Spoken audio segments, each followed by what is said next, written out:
Nora, hindi pala kayo in good terms ng asawa mo. Hindi nga, Vic. Kaya nakipagkita ka sa akin dito sa restaurant. Nagkataon kasing may pinuntahan ako sa malapit dito. Kaya nang mag-text ka sa akin at mag-imbita kang magmerienda tayo ngayong break time ninyo, pumayag agad ako para maihinga ko sa iyong sama ng loob ko sa asawa ko. Kung gusto mo, pagka-merienda natin, mamasyal muna tayo sa tabing dagat bago ka umuwi. Para makapagkwentuhan tayo ng matagal-tagal. Hindi pa tapos ang duty mo sa ospital. Ako nang bahala. Wag na. Masisiyahan naman ako na makasama ka, Nora. Lalo pa nga at alam kong may problema ka. Ikaw ang mas importante para sa akin. Vic, napakabuti mong kaibigan. Basta para sa'yo, Nora. May panahon ako. Handa kitang tulungan. Ano man ang problema mo. Ibang-iba ka sa asawa ko. Ang problema mo sa mister mo ang karaniwang nagiging problema ng mga OFW. May mga lalaki talagang kapag napalayo sa asawa, nagiging marupok, nagiging mahina, natutukso sa iba. Anong ibig mong sabihin? Nora, hindi kaya ang dahilan ng pagpapabaya sa'yo ng asawa mo mayroon na siyang pinagkakaabalahang ibang babae sa abroad?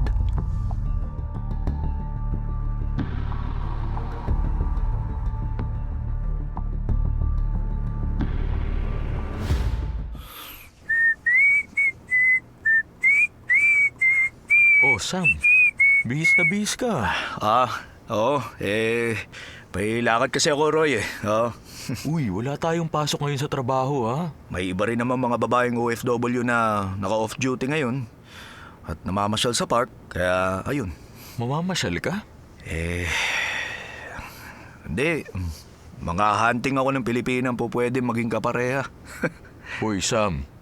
Seryoso ka ba dyan? Sinunod ko lang naman yung payo mo, Roy Nawag ako magmukmuk. Nawag ko masyado damdamin yung panloloko sa akin ng asawa ko, kaya ito. Kapag nakipagrelasyon ka sa OFW dito, malamang, tuluyan na nga kayong magkasira ni Nora niyan. Kapag nangyari yun, walang dapat nasisihin kundi si Nora lang. Gumanti lang ako. Bakit? Siya naman ang nagkumpisang magloko, kaya amanos na lang kami.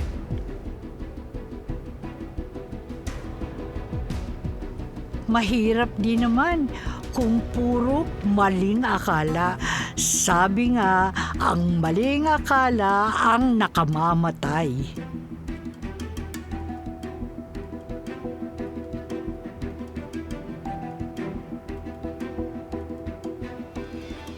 Inay, nagkakamali ho kayo.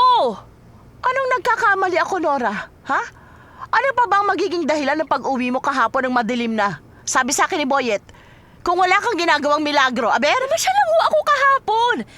Habang pauwi na ho ako, natapik ako, kaya ginabi na ho ako sa pag-uwi. Sino yung lalaking kasama mo kahapon? Paano niyo ho nalamang may kasama ako? Makakagawa ka ba ng milagro kung wala kang kasamang lalaki? Inay, kaibigan ko lang ho ang kasama ko kahapon. Dati ko hong kaklase na nagmamalasakit sa akin. Pinayuhan niya ako para hindi ako magkaproblema sa pagpapabayang ginagawa sa akin ng inyong anak. At si Sam pa ang sisisihin mo? Ang anak ko pa? Ha? Huwag mo nga bigyan ng katwiran ng panloloko mo sa asawa mo? Ilang ulit ko hubang sasabihin sa inyong hindi ko niloloko ang anak ninyo. Kaya wala hong dahilan. Wala ho siya sa katwiran na tikisin ako at pabayaan. Lokohin mo ang sarili mo! Inay! Walang kwenta sa akin kahit sinong lalaki at kahit ilang lalaki ang makarelasyon mo, Nora. Ang importante lang sa akin ay ang kapakanan ng apo ko, kaya pinuntahan kita at kinumpronta. Dahil lang kumustahin ko si Boyet kaninang umaga, nalaman ko na pinababayaan mo siya. Hindi ko ho pinababayaan ang anak ko. Paano kung may masamang nangyari sa kanya habang wala ka rito sa bahay? Ha? Dahil iniwan mo siya mag-isa kahit alam mong may depresya sa puso. Kesa mapahamak siya, kukunin ko na siya sa'yo. Hindi ho ako papayag. Kahit kayo pa ang ina ng asawa ko. Hindi ko ibibigay sa inyo si Boyet. Pero kapag may masamang nangyari sa apo ko, dahil sa pagpapabaya mo sa kanya, ha? Ikaw ang sisisihin ko, Nora! Ikaw!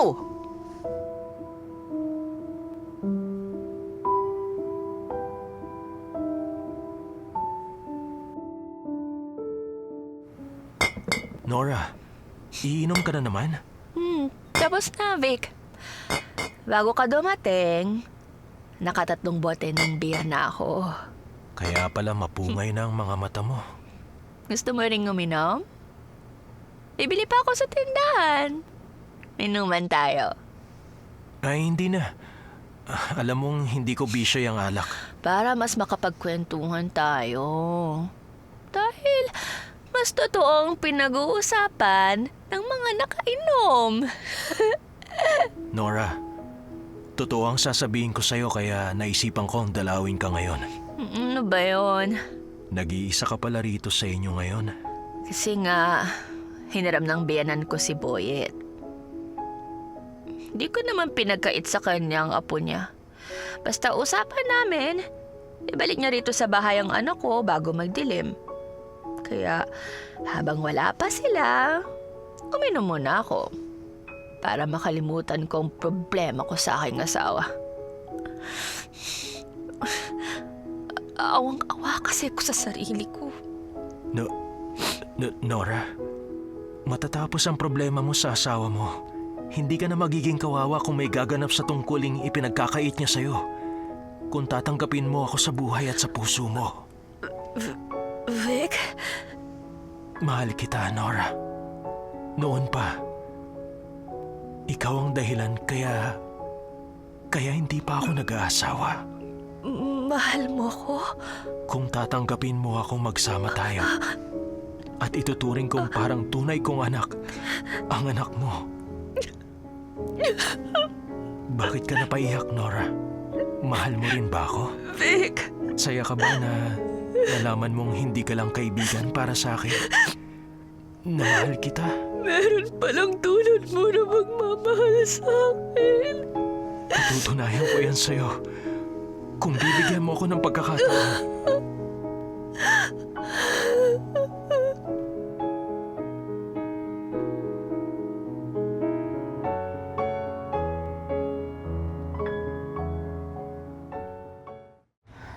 Lola Meli, ang sasarap po ng mga kinain natin sa mall.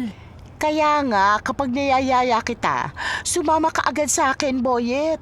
At magsasawa ka sa masasarap na pagkain na hindi na ibibigay sa'yo ng inay mo, ha? Bakit po kayo napatigil sa paglakad, Lola? Apo, bago tayo umuwi, bili mo ko ng soft drink sa tindahan. Sige po, Lola. At may barya pa po akong pambili. Antayin niyo lang po muna ako, ah. Kung hindi ko inutusan kunwari si Boyet, makikita rin niya ang namataan ko sa sala ng kanilang bahay. Ang kanyang inang si Nora na may kayakap na lalaki. Naku! Habang may kayakap na lalaki ang babaeng yun, kukunan ko sila ng picture. Ngayong may kuha na ako na may kayakap siyang lalaki. May ebidensya na ako na pinagtataksilan nga niya ang kanyang asawa.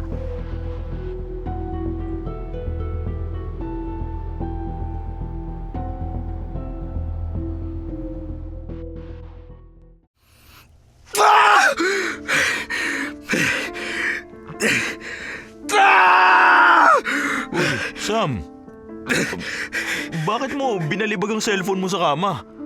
At sumisigaw ka pa? Pinagpadala sa akin ang litrato ng asawa ko, Roy. May kayakap siyang ibang lalaki. Ha? Patunay lang na talagang niloloko ko ni Nora. Sam! Lalo lang niya akong binigyan ng mas mabigat na dahilan para maghanap ako ng babaeng ipapalit sa kanya. Wala na makakapigil sa akin, pare. Wala na kahit anong makakapigil sa akin na hiwalayan siya. Wala na, Roy! Wala na!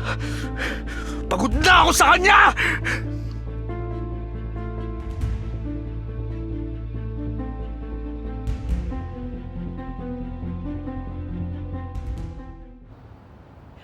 May tao palang kahit araw na araw gumagawa ng masama. Ha? Ako po bang pinariringgan nyo? Sino ba bang tinutukoy kong yon? Nag-iisa ka naman dito sa waiting shed, di ba? Nag-aabang lang ho ako ng tricycle na masasakyan ko. O pero bago ka nag-abang dito, nang galing ka sa bahay ng manugang ko at niyakap mo siya. Ha? Hindi lang ako nagpamalay sa inyo ni Nora. Hinintay ko lang makalabas ka muna sa bahay nila bago ko inihatid doon ang apo ko. Kayo ho pala ang biyenan ni Nora? Ha, pasalamat ka babae ako at nakapagtitimpi pa ako. Kung nagkataong lalaki ako, bugbog sarado ka sa akin. Ayan na ho ang tricycle na sasakyan ko. Maiwan ko na ho kayo. Ang kapal na mukha mo! Araw na araw nakikipaglampungan ka sa manugang ko! Niloloko niyo ang anak ko! Kapal na mukha ninyo ni Nora! Wala kayong kahihiyan!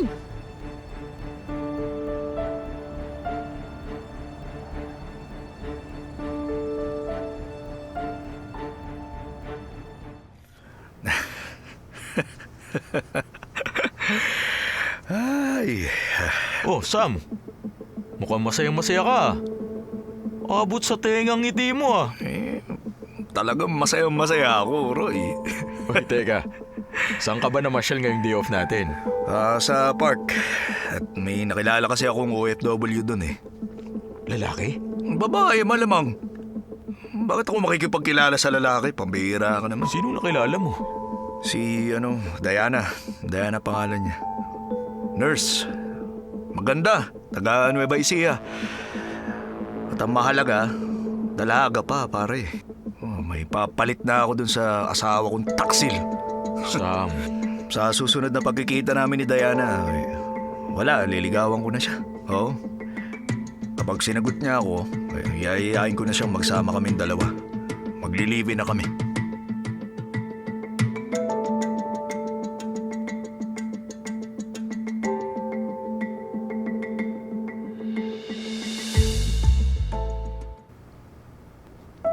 Nora, magsama na tayo. Kung sakali, hindi lang naman ikaw ang may asawang OFW na nakisama sa iba. Makikisama ako sa'yo kung wala na akong pagpapahalaga sa aming pamilya at sa aking asawa. May halaga pa ba sa'yo ang asawa mo? Kasal kami. Baliwala na yun sa kanya. Pinabayaan ka ng asawa mo. Malalaman din niya ang kanyang pagkakamali. Malamang may iba na siya. Hindi ako naniniwalang magagawa akong ipagpalit sa iba ng asawa ko. Nora, akala ko mahal mo rin ako.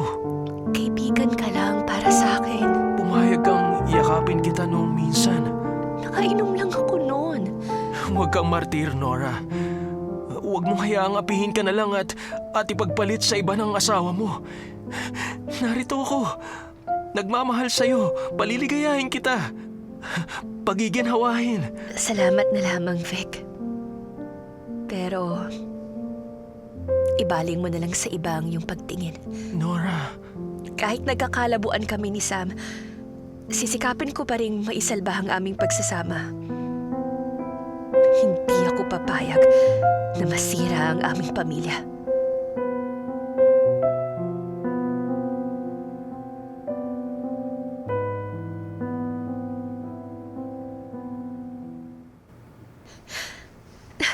Sam? Ikaw ba yan? Hello? Oo, Nora. Ako nga to. Salamat tumawag ka sa akin. Matagal na tayong hindi nagkakausap. Ikaw naman ang may kasalanan kung bakit di tayo nagkakausap eh. Sam, wala akong nagagawang kasalanan sa'yo. Nora, hindi kita tinawagan para lang ikaila mo sa akin na may lalaki ka. Ha? At na matagal mo na ako niloloko. Sam, hindi kita niloloko. At hindi ko kailanman magagawang lokohin ka. Maniwala ka sa akin. Hindi, Nora. Hindi. Tama na. Wala na akong kahit anong katiting na tiwala sa'yo. Pag-usapan nating mabuti. Ayusin natin ang ating problema. Ang ating pagsasama. Nora, tama na! Kahit paanong gawin mo, hindi mo na maaayos ang pagsasama nating dalawa. Ang pinakaayoko sa lahat yung niloloko ako. Ha? At yung pinalalabas mo na para bang wala akong kaalam-alam sa lahat ng mga pinagagagawa mo? Hindi ko na maaatim pa na paksamahan ng taksil na katulad mo. Kaya naghanap na ako ng papalit sa'yo sa buhay ko. Hindi. Nakahanap na rin ako ng babaeng karelasyon dito, kaya tapos na ang lahat sa ating dalawa. Hindi! Hindi! Teka sandali! Sam!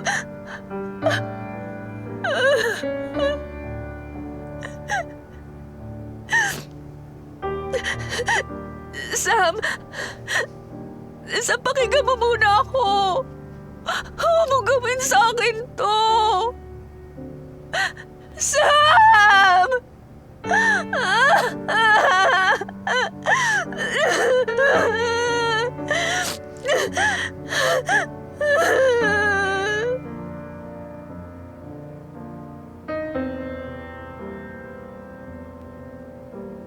Hay, iyan din naman ang hirap kapag nagkakalayo ang mag-asawa. Naniwala si Sam sa maling sumbong sa kanya.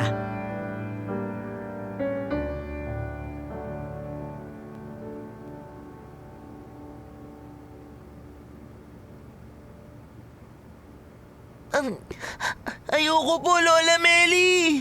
Boyet, ikaw na rin ang nagsabing may pagkakataong iniwang ka ng inay mo sa bahay ninyo at nag-iisa ka kahit gabi na.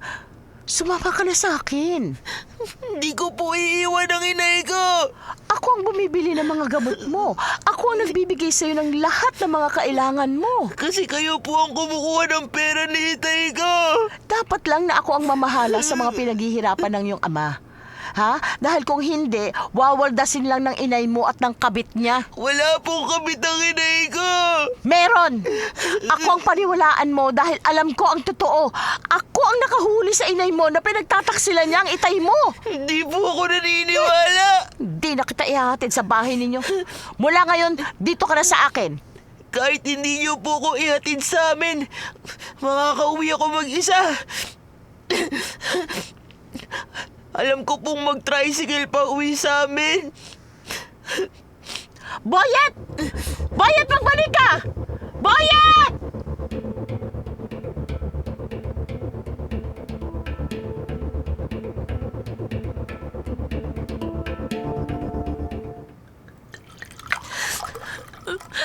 Wala akong ginagawang masama, Sam. Wala akong kasalanan sa'yo. Alam ng Diyos na walang katotohanan ang ibinibintang mo sa akin. Hindi kita niloloko. Maniwala ako sa akin. Nora, tama na! Kahit paanong gawin mo, hindi mo na maaayos ang pagsasama nating dalawa. Ang pinakaayoko sa lahat yung niloloko ako. Ha? At yung pinalalabas mo na para bang wala akong kaalam-alam sa lahat ng mga pinagagagawa mo? Hindi ko na maaatim pa na paksamahan ng taksil na katulad mo. Kaya naghanap na ako ng papalit sa'yo sa buhay ko. Nakahanap na rin ako ng babaeng karelasyon dito, kaya tapos na ang lahat sa ating dalawa.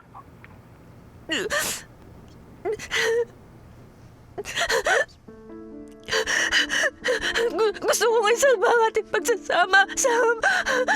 Pero ayaw mo akong bigyan ng pagkakataon.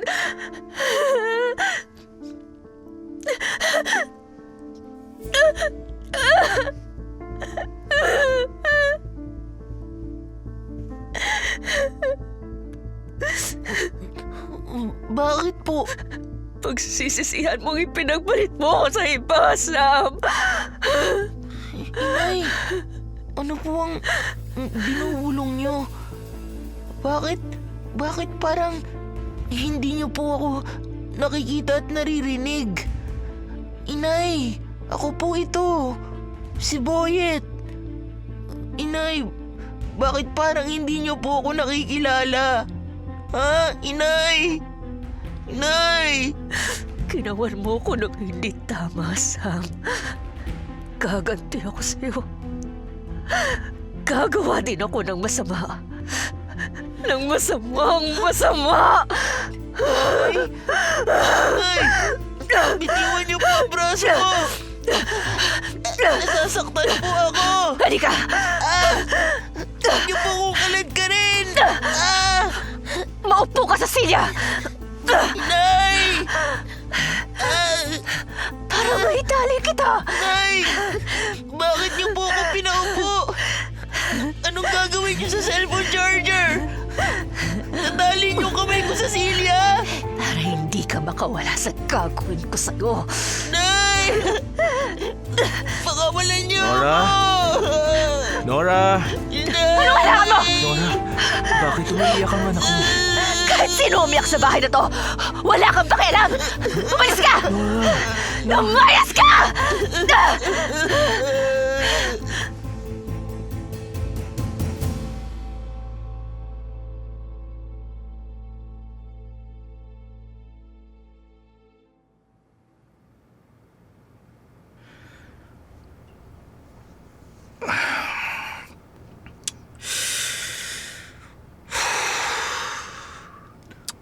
Oh, Sam, gabi na. Hindi ka pa ba magpapahinga? Sige lang, Roy. Mauna ka na matulog. Hirapan ako matulog eh. Ay, naku, paano ako makakatulog? Pabiling-biling ka ng higa. Alam mo kung ako sa'yo, hindi ko na itutuloy na makipagrelasyon sa ibang babae. At sisikapin ko pa rin maayos ang pagsasama niyo ni Nora. Para sa akin kasi, Roy, wala na talaga makakapigil sa tuluyang pagkawasak ng pamilya namin eh. Wala na. Wala na talaga.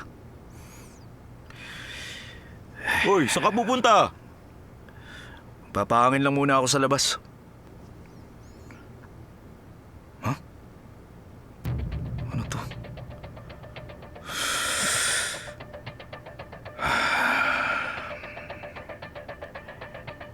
Ito na ang pinakahuling pagkakataon na mag-uusap tayong dalawa, Nora.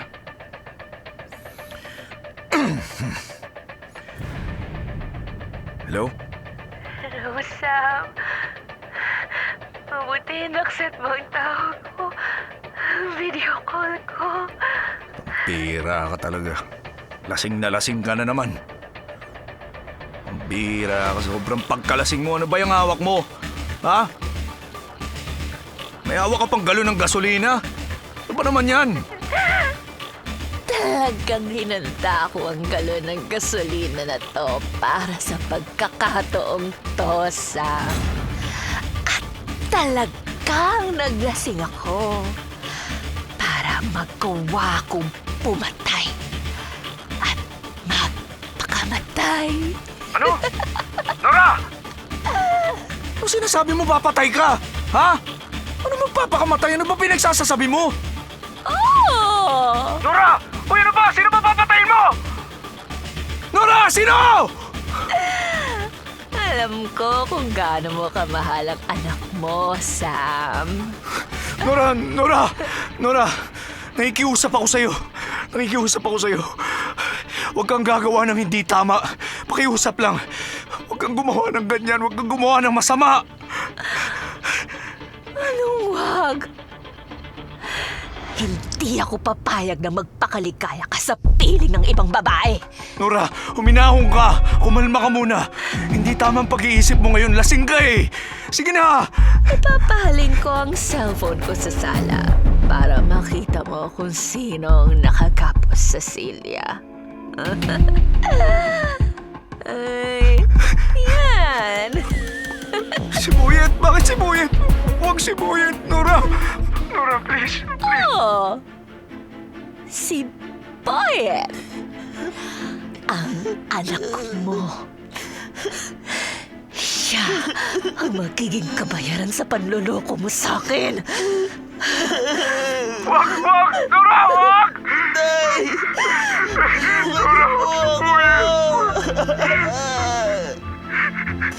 Nora, nakikiusap ako sa'yo. Nagmamakaawa ako sa'yo. Ayos na pagpakituluyan. Huwag mo sasaktan ang anak natin si Buyet. Wag! Hindi na mababago ang isip ko, Sam. Nora! Sana rin ang ating pagsasama. Ang ating pamilya. Wala nang dahilan para hangarin ko pang mabuhay. Isasama ko sa hukay ang pinakamamahal mong anak. Siya ang unang mawawala. Iusap ako! Huwag mo binaway sa buhay! Manood ka, Sam. Manood ka kung paano matapos ang buhay ng iyong pamilya. Panoorin mo kung paano kasunugin ng buhay ang anak mo. At pagkatapos, sarili ko naman ang susunugin ko. Panoorin mo ang gagawin kong pagganti sa'yo.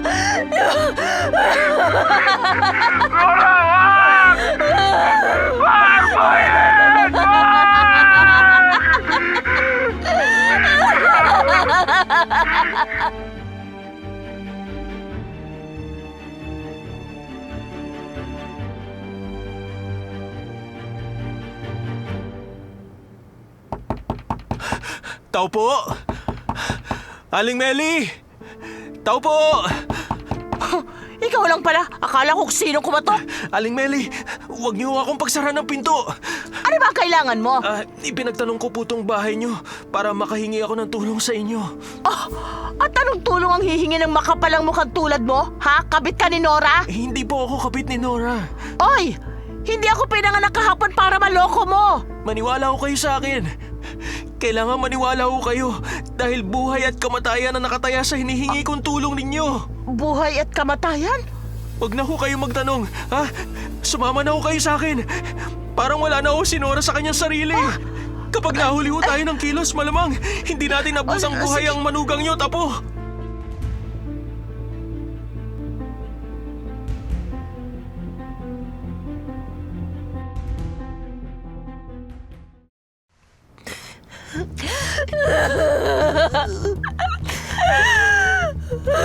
Wala na. Tapusin na natin lahat.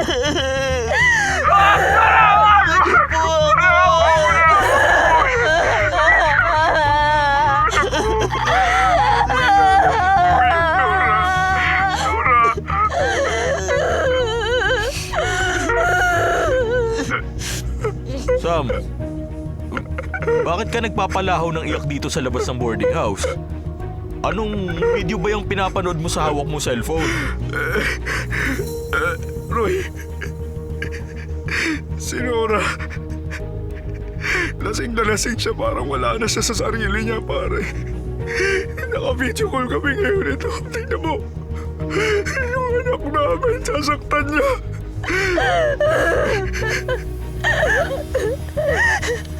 Manood ka, Sam. At para lalo akong makaganti sa'yo. Para mas maging masakit sa'yo. Susunugin ko ng buhay ang anak mo!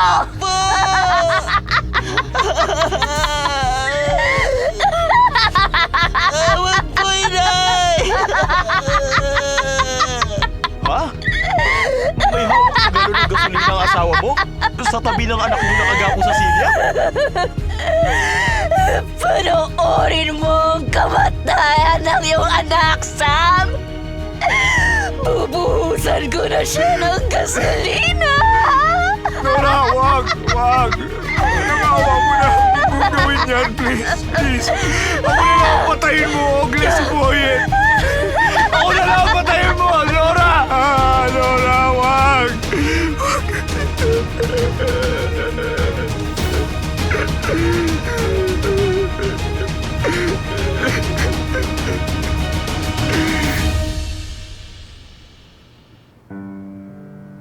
Ang dugo naman ng eksenang ito. Magkalayong lugar. Pinag-uugnay ng kabaliwan ni Nora. Yanig si Sam habang binuhusan na ni Nora ng gasolina ang anak.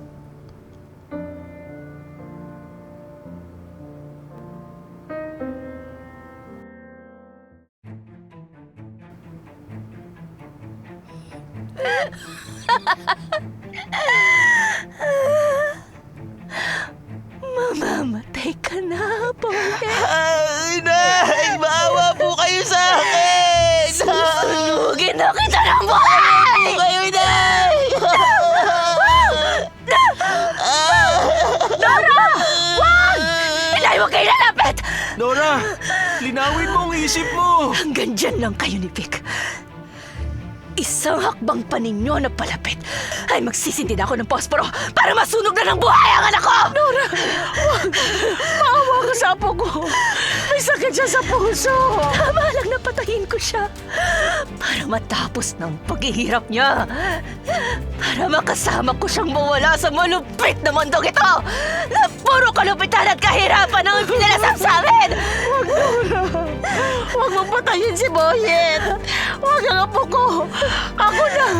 Ako na patayin mo. Wala nang pipigil sa gusto kong mangyari. Wala na, Inay. Pagkatapos ako ipagpalit ng inyong anak sa ibang babae. Pero hindi totoo yan, Nora. Tiniyak sa akin ni Vic na wala kayong relasyon. Nagsinungaling ako. Siniraan lamang kita kay Sam dahil sumama ang loob ko sa'yo nung pagdamutan mo ako ng pera. Pero walang sino man sa inyong mag-asawang nagtaksil sa isa't isa.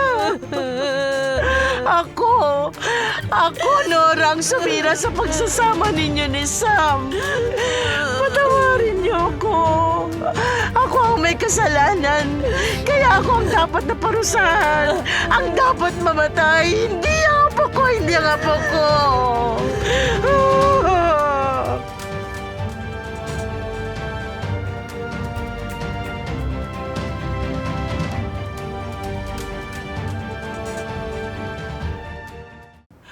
Nora, salamat, naunawaan at napatawad mo ako.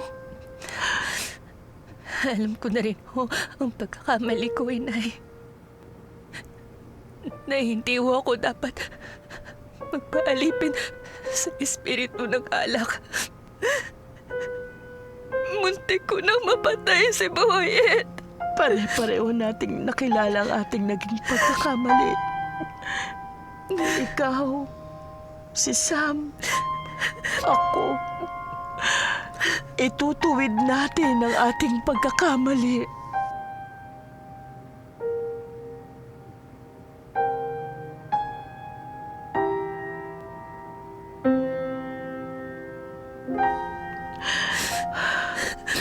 Kasalanan ko, Sam. Nagsumbong ako sa iyo ng mali. Gusto kong masira kayo ni Nora. Gusto kong mapunta sa akin si Boyet. Pinasok ko ang impyerno. Akong lahat ang may kasalanan. Nilabanan ni Nora ang tukso ng pagkakalayo ninyo. Kung sino man ang natukso sa iba, ay ikaw yun, Sam. Hindi ang asawa mo. Tapusin mo na lang ang kontrata mo riyan at umuwi ka na. Magtutulong-tulong tayong harapin ang pagsubok na ito. At kahit kaunti lang ang pera natin, ayos na yan, anak. Isang pamilya tayo na magkakasama. Nagmamahalan.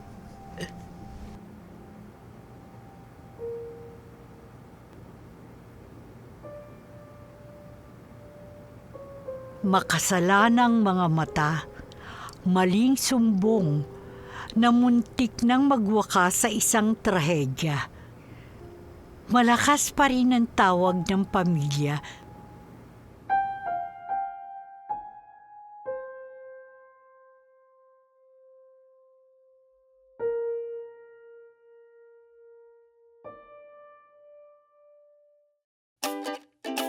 Narito po ang ating nakasama sa paglikha ng kasaysayang ito, ang ating mahuhusay na talent sa daigdig ng boses. Nelaisa Maguway, Binocesan Sinora at Chitisha. Steve De La Cruz, Binocesan si Sam, ang ating OFW. Wendy Villacorta, Binocesan ang mapanirang si Meli. Mark Muñoz, Binocesan si Vic at ang doktor. Ivan Uy, binusesan si Roy at ang batang si Boyet. Hindi mabubuo ang produksyon kung wala ang writer na si Cairo Aquino. Ang direktor na si Lucy Quinto ang inyo pong lingkod. Ang technician at editor na si Federico Fabian. Naglapat ng tunog, music, at siya nating mixer, si Reggie Fabian. Coordinator na si Christy Interno at ang project manager na si Action Man.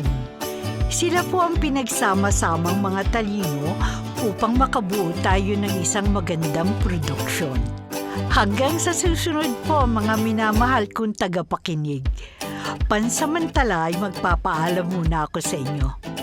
Promise po, maghahanda ako ng isa pang natatanging kasaysayan dito sa Dula ng Buhay. Ito pa rin po ako, ang inyong Tita Lucy. Be a letter sender. Gusto mo bang marinig ang kwento mo? Ipadala ito sa djhstudios@yahoo.com at hayaan niyong kami ang magbahagi nito sa Dula ng Buhay.